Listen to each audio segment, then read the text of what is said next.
This is Sniz with Bloodbane on World 11. This is part 2 of my August 26th video log. Picking up where I was left off on part 1. Basically, and I've got a lot of subjects to cover tonight, and I'm going to just try to flip through them as much as I can. But let's first cover the idea of offense and defense. This castle, on a non-watered location, by the way, and I'm hopefully going to cover that at some point. This castle builds and houses as their home offensive units. In this case, I'm building berserkers and catapults designed to kill armies and pulverize structures.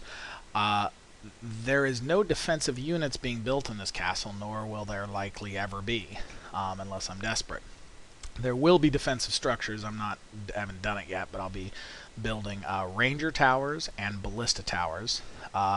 And in fact, that might be all I build. I may not bother with any traps. At some point, it's better to have housing towers than traps.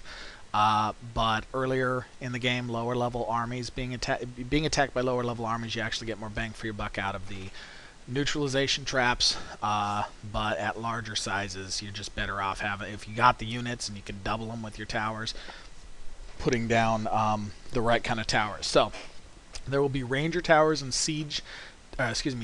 ballista towers in these slots. They'll be upgraded, pretty high level hopefully soon once I get around to wanted to get my production speed up because I'm being really aggressive here. But anyway, then the thing is that the troops that actually defend this castle don't live here.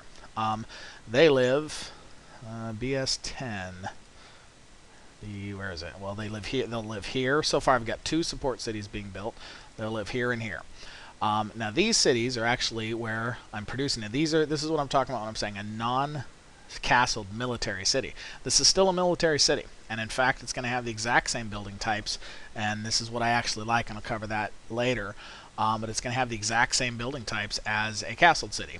It's going to have a training grounds and a siege and a workshop. The castled city will use those exact same buildings to produce berserkers and katas for offense, where my defensive city, my support city, will be, those same buildings will be used to produce rangers and ballistas. That's why I like those particular troops, because the exact same buildings produce the exact same units, and it gives you a lot of flexibility. What is a support city today that is nothing that's producing rangers and ballistas for support purposes could easily and quickly be turned into a castled offensive city by simply using the exact same buildings to produce different kinds of units. I like that a lot, so right now that's not my only configuration, but it's one that I favor. So anyway, now what happens is, and I didn't have very many, but I sent them a little bit ago. Oops, or did I send them from the other one? Yes, I sent them on support. So I only had 739 built here. This is kind of a newer support city for me. But the 739 rangers out of here are sent on support to B8C.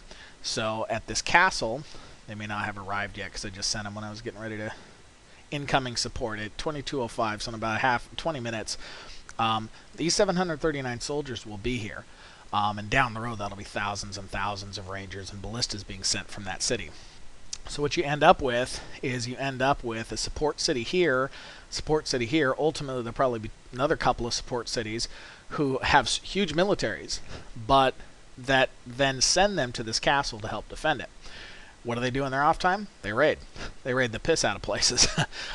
So they'll be farming the shit out of this forest, but the minute I see an incoming attack, they can easily be diverted over and sent as support troops to this castle. So that's a pretty powerful combination, and just wanted to cover that approach. So that's the best way to really start thinking about this. And this is where, we're talking about, you need a lot of cities. This is one castle, fairly weak castle at this stage of the game, but it's, I'm getting it built up pretty good. Right now being supported by 2 support cities, ultimately probably by 3 or 4 support cities. And you've got 4 or 5 cities worth of armies being fed by resource cities. It takes a lot of cities to have one effective castle. This is a fully upgraded castle, pumping out Zerkers and Katas every second, supported by 3 or 4 neighboring cities, capable of producing rangers and ballistas every couple of seconds, pouring support into this castle. If this castle were to come under siege, there would be tens of thousands, if not hundreds of thousands, of troops defending that castle. Now, this isn't the only configuration. There's some very interesting stuff I've been theorizing about dual castles and shifting back and forth. And one interesting thing in this game is there's a huge favor to a sieging force. There's actually a lot of advantage to the sieging force. So there's actually something to be said for pulling out, letting them conquer it, and then just turning around and conquering it right in behind them. There's some power of timing. There's ways you can use time. Anyway, I'm not going to get into a lot of that kind of stuff, but the basics are, if you want a really strong castle, you can't just build a couple of cities and castle it. You need to take the time to build up the resources so you can build the castle. Now, I conquered this, but if this was, and actually on our world, I have a better developed city than this that isn't castled yet. That will soon be castled. But I do all this construction before ever castling it. So, anyway, that's the basics of offense and defense. You want to have offense coming out of the castle. You want neighboring uncastled cities, so they're completely invulnerable to attack, but they can pour troops into your castle if it were to be attacked. And if you were in a prolonged battle, not only can those cities pour a ton of troops in, but those resource cities can pump resources into those support cities, which can pump out soldiers super fast and keep pouring them into that castle. So already I would say I'm ready for a fairly heavy assault here. And in another few days, nobody could really challenge this castle on this continent. There's really probably no army that could take it. Because it's landlocked also, though. If that's just on this continent, this stage. But this guy, by himself, he couldn't come anywhere near taking something like that once I've got it set up. So, and even a fairly powerful alliance probably couldn't take it, even if they band together. Once you've got it built up to that point. So, not that it couldn't be taken. Obviously, it could with enough effort. I'm just saying, based on what's here right now, this is a fairly strong configuration, even though it doesn't show it. This guy's actually probably got a fairly strong. He's got support cities right next to his castle. He's probably in pretty good shape here. So, and he's also in a really powerful alliance.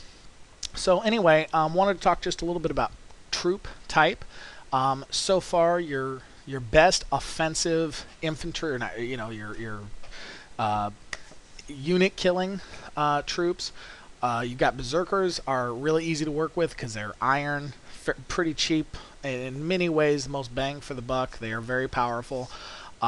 Your catapults destroy buildings. Actually, I'm starting an attack against another guy where I'm, for the first time, not even going to be trying to take his city. I'm just going to be trying to pound it into the ground. Sending catapults on siege, you can actually basically lower the levels of his buildings that act like hit points. And I'm not quite sure exactly what happens at the end, but I'm going to be sieging him, and I'm not even sending a baron to conquer it. I just want to literally pulverize him down to a level 3 town and see what happens. Does it disappear, or who knows what? So anyway, catapults are great for structural damage. So are galleons in a your unit types. You got catapults and galleons for attacking structures. But as far as offensive military, units, you've got berserkers, mages, and warlocks are very good. Paladins aren't great, but they have some other advantages of speed and so on. I see some limited use of paladins. But in terms of bang for your buck and how much it costs you to replace them, paladins aren't great. And then for defensive units, rangers, ballistas are great. And I'm sure there's some others that I'm probably missing there. But so that's kind of the, you want to defend with defensive type troops. You want to attack with offensive type troops. And have a pretty good mix. So I'm kind of coming up on the end of my part here. I'm going to stop here and go on to part 3.